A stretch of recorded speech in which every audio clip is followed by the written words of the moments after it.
मोरांबा या मालिकेच्या 2 जानेवारीच्या भागामध्ये आता मैफिल जमलेलीच असते, पण रेवा रागवते म्हणून तिच्या मागे अक्षय धावत धावत गेलेला असतो. मग रमा अस्वस्थ असते तर आय्याजी टोमणा मारतात, रमा तुझा नवरा तिच्या मागे गेला तर तुला इतका अस्वस्थ होण्याचं कारणच काय आहे?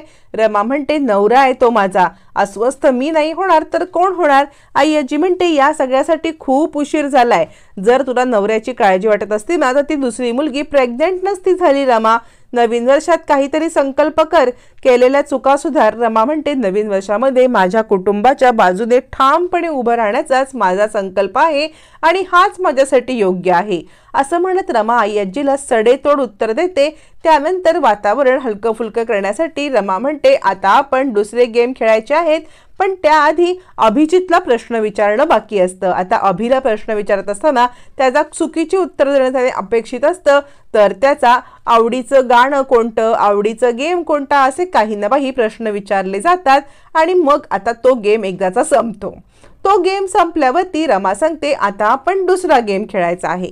या दुसऱ्या गेममध्ये 2 ग्लास घ्यायचे आहेत, म्हणजे एक ग्लास एकाने डोक्यावर ठेवायचा, दुसरा ग्लास दुसऱ्याने डोक्यावर ठेवायचा आणि ज्या व्यक्तीला आपल्याला जिंकू द्यायचं नाही त्या व्यक्तीला एकाने उठून धक्का द्यायचा. असा हा गेम सुरू होतो. एक एक करत सगळेजण डोक्यावरती ग्लास ठेवतात आणि आपल्याला जिंकू न देणाऱ्या व्यक्तीच्या डोक्यावरचा ग्लास पाडतात. सीमा येते, रमा येते, एक एक करत सगळेच जण हा गेम खेळायला लागतात. रमाकांत येतो, आनंद येतो, त्यानंतर आरती येते, मयुरी येते, आय्याजी, अभि सगळ्यांचे गेम चालू असतात. त्यावेळेला शशिकांतची एंट्री होते आणि काय काय खेळताय काय तुम्ही असं म्हणत शशिकांत आता इकडे एंटर करतो आणि हा असा गेम आहे का, तर हा गेम मी सुद्धा खेळणार असं म्हणत शशिकांत त्या गेममध्ये एंटर करतो आणि अभिला म्हणतो दे दे मला सुद्धा ग्लास दे. मग शशिकांत डोक्यावरती ग्लास ठेवतो आणि शशिकांत म्हणतो चला चला ज्याची कुणाची हिंमत आहे त्यांनी सगळ्यांनी या बरं, मला इकडे पाडायला या असं म्हणत शशिकांत आता पुढे पुढे जातो, पण शशिकांतच्या वाटेला कोणी जात नाही म्हणा किंवा शशिकांतच्या नादी लागायला कोणी जात नाही. त्यामुळे आता मात्र शशिकांत पुढपर्यंत व्यवस्थित येतो आणि म्हणतो आहे कुणाची तरी हिंमत आहे का की मला या सगळ्यामध्ये पाडायची नाही ना? कुणाचीच हिंमत होणार नाही या सगळ्यामध्ये, मला तुम्ही पाडूच शकत नाही कारण सगळे गिधाड आहात गिधाड. यावरती आय्याजी म्हणते शशिकांत अरे काय बोलतोयस तू हे? तोपर्यंत अक्षय इकडे मुद्दामच रेवाची विनवणी करत असतो. रेवा तुला असं वाटतंय का की मी तुला फसवतोय म्हणून? माझा तुझ्यावरती विश्वास नाही असं तुला वाटतंच कसं रेवा? तुझ्यासाठी मी इतकं करतोय, या सगळ्या मी जंजाळात अडकलेलो आहे, तिकडे ती रमा, इकडे तू, मला खूप त्रास होतोय. म्हणजे मला तुझीच काळजी घ्यायची आहे पण तिकडे ती रमा किती त्रास देते तुला माहिती आहे ना? मग या सगळ्यातून पण मी तुझ्यासाठी इतकं करतोय तरी सुद्धा तुला वाटतंय की माझा तुझ्यावर विश्वास नाही?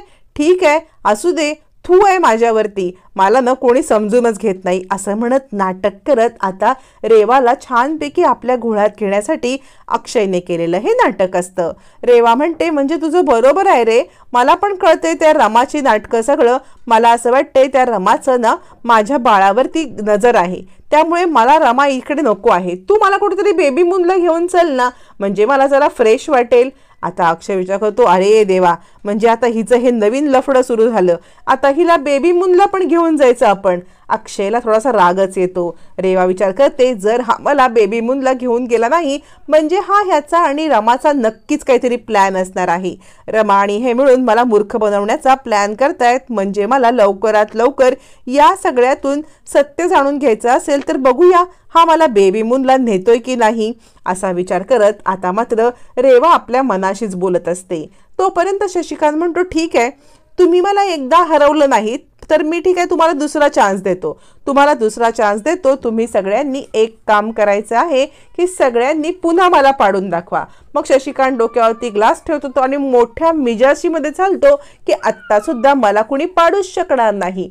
पण त्याच वेळेला अक्षय येतो, शशिकांतच्या डोक्यावरचा हात घेतो आणि तो ग्लास खाली पाडून टाकतो. शशिकांतला तो म्हणतो तुम्हाला हरवणारा 28 वर्षापूर्वी जन्माला आलेला आहे. शशिकांत म्हणतो हो पण तुला जन्म देणारा मीच आहे ना, तुला या जगात आणणारा मीच आहे आणि तुझा बाप मीच आहे, तू माझ्या विरोधात जाऊच शकत नाहीस असं म्हणत असतानाच आता हलका फुलका विषय करण्यासाठी सगळेजण तो विषय सोडून देतात. इकडे आता नवीन वर्ष होतं, सगळेजण एकमेकांना शुभेच्छा द्यायला लागतात. मग रमा सीमाकडे येते आणि आई नवीन वर्षाच्या तुम्हाला खूप खूप शुभेच्छा असं म्हणत सीमाला शुभेच्छा देते. तर सीमा डायरेक्ट रमाला कशा शुभेच्छा देणार, कारण तिथे शशिकांत उभा असतो. मग लगेचच सीमा इकडे तिकडे बघत हॅप्पी न्यू इयर, नवीन वर्षाच्या शुभेच्छा असं आजूबाजूला शुभेच्छा द्यायला लागते, जेणेकरून रमापर्यंत शुभेच्छा पोहोचतात आणि शशिकांतला सुद्धा आता संशय येत नाही. मग रमा आता रमाकांतकडे येते. रमाकांतकडे आल्यावरती रमा सांगते, काय झालं, तुम्हाला काही कळलं का असं म्हणत ती शशिकांत बद्दल चौकशी करत असते. पण दोघ जण हे काही बोलतायत हे समजल्यावरती शशिकांत तिकडे येतो आणि म्हणतो, काय चाललंय काय तुमच्या दोघांचं, म्हणजे काही कारस्थानं आहेत की काय. यावरती आता मात्र इकडे दोघ जण गप्प बसतात. शशिकांतला डाऊट आलेला असतो. तोपर्यंत रेवा इकडे नवीन वर्षाचं रिझॉल्युशन लिहित असते आणि एका गुलाबी कागदावरती रेवाक्षय असं लिहून ती काहीतरी 4 ओळी खरडत असते.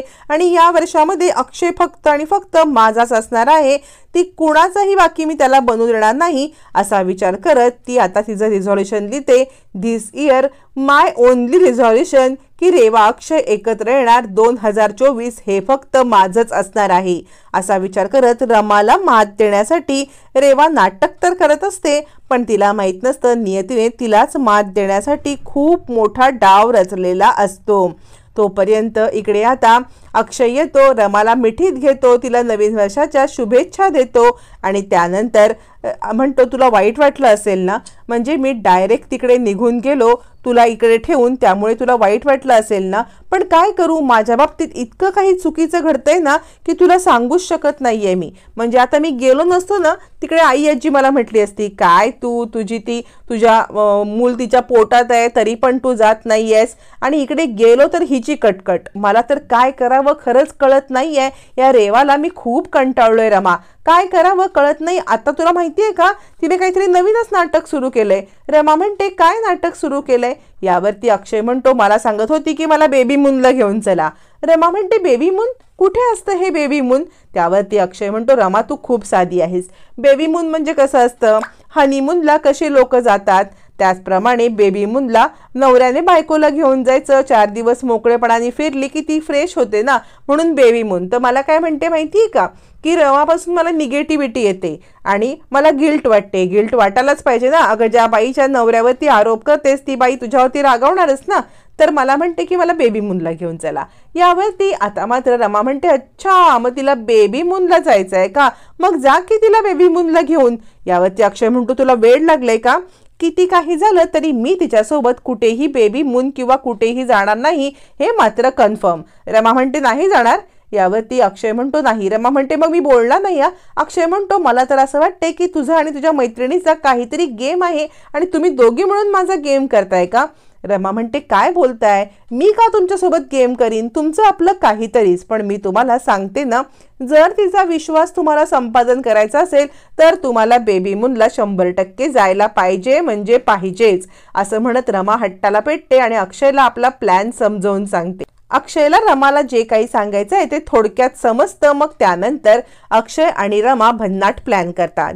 दुसऱ्या दिवशी नवीन वर्षाला खूप पार्टीमध्ये झालेली घाण असते, ती रमा साफ करत असते. तर अक्षय तिकडे येतो आणि तिच्या हातामधून झाडू काढून घ्यायला लागतो. अक्षय म्हणतो, दे इकडे, मी सगळं साफ करतो. यावरती रमा म्हणते, थांबा ना, तुम्ही नको, मी करते. अक्षय म्हणतो, काय झालं एवढं मोठं, नवऱ्याने केलं काय, बायकोने केलं काय, तुला थोडीफार मदत केली तर काय होईल, आपल्याच घरातली घाण आहे ना, कुठे रस्त्यावरचा कचरा काढायला चाललोय असं म्हणत अक्षय आता झाडू घेतो आणि घरातला सगळा कचरा साफ करत असताना तिकडे शशिकांत येतो आणि मुद्दाम काहीतरी खात असतो. ते सगळी सालं, ती सगळी घाण खाली टाकतो. त्यावरती अक्षय म्हणतो, कुठे बीचवरती फिरायला आलात का तुम्ही.